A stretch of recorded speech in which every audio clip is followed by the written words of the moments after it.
Guys, welcome back. My name is Katie and today I thought I would show you guys all of my books about science.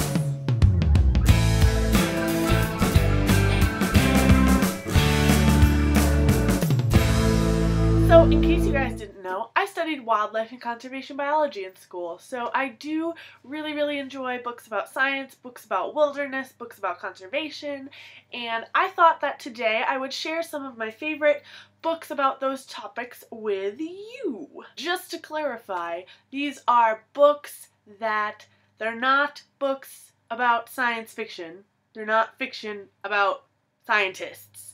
They're actual non-fiction books about topics in the science field or about people in the science field, and these are some of my favorite science books, and I do have to say that some of these books I would recommend for people who, even if they aren't interested in wildlife and conservation biology. So let's get started. The first two books I have here to show you are very similar, and the first one is A Sand County Almanac by Aldo Leopold, and then I have My First Summer in the Sierra by John Muir. Both of these men were very influential in the creation of national wilderness areas and national parks and conservation, all of that great stuff, and these two books are both very similar in the fact that they are journals written by these men.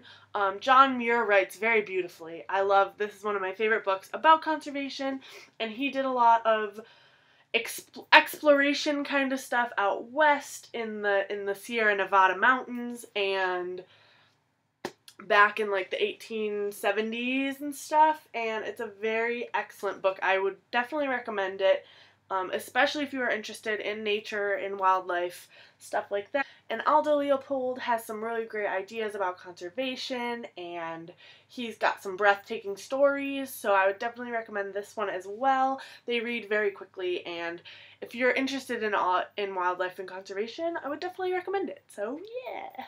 The next book I have to show you is In the Shadow of Man by Jane Goodall, and this is Jane Goodall is actually one of the most influential female scientists of our time, and she's actually a primatologist, so she works with chimpanzees mostly, and the research that she did was like groundbreaking research on animal behavior, and this book talks about that a little bit, but it also talks about her adventures as a female scientist, as well as like some of her adventures in Africa, and it was really interesting. It read almost like a novel. It didn't get too sciencey. I really like Jane Goodall. I actually have an ARC copy of her newest book called Seeds of Hope, and I definitely want to read that, but this is one of my favorite Jane Goodall books, definitely.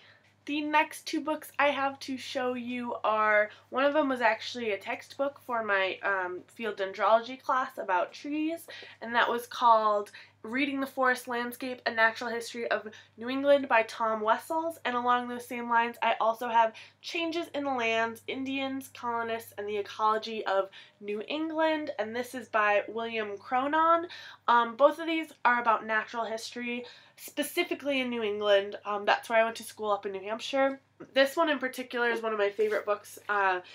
It basically tells you how you can go into a forest and kind of, based on what you see there, you can tell what happened in the past. So one of my favorite things to do is when you see, if you're walking in the woods, especially in the New England area, in the Northeast United States, if you walk in the woods and you come across stone walls and you're just kind of like, ooh, what is this?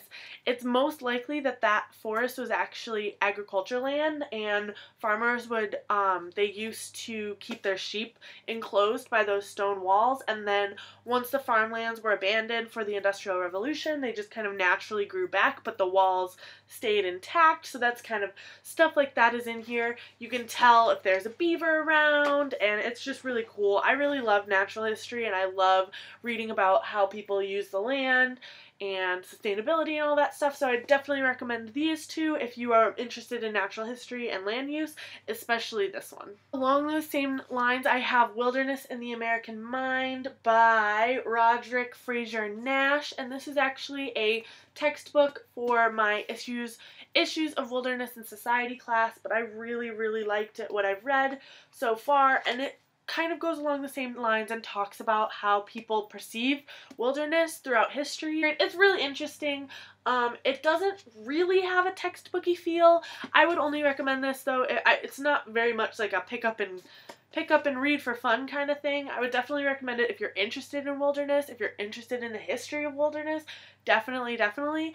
But if you're not super interested in that, you probably won't get into it. But yeah, look at that cover too. It's so pretty. Next book is a book that I picked up really recently, and it is called Natural Navigator: The Rediscovered Art of Letting Nature Be Your Guide. I actually haven't read all of it, but the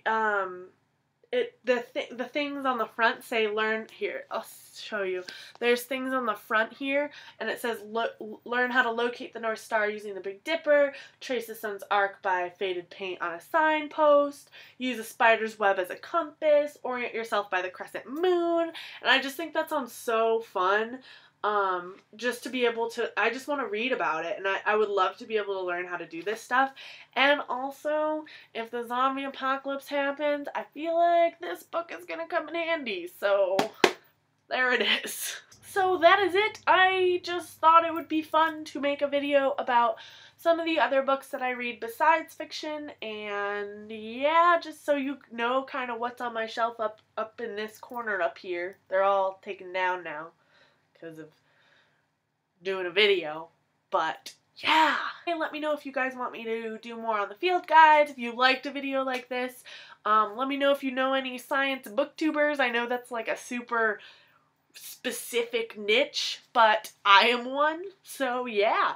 I will see you guys later with another video. Bye! And finally, I want to show you guys some of my field guides. Now, I can do a complete full-on video about which field guides I think are better than other field guides, but I won't do that right now. If you guys really want it, please let me know in the comments, and I will definitely plan out doing that video. For now, I'm just gonna kind of flash my field guides and show you which ones I have. So the first one I have is Trees of New York, a field guide by Stan Tequila, and this is just a straight up New York field guide. The next two, I have Peterson's Field Guide for Animal Tracks and Trees and Shrubs. Then I have Bark, a field guide to the trees of the Northwest by Michael Wachtek. Yeah. I have Forest Trees of Maine with the Centennial Edition, produced by the Maine Forest Service. I have Winter Keys to Woody Plants of Maine by Campbell, Highland and Campbell. Finally, I have two Sibley guides. I have Sibley's The Sibley Guide to Birds by David Allen Sibley, and I have The Sibley Guide to Trees by David Allen Sibley, and these are bae. They're bae. They really are.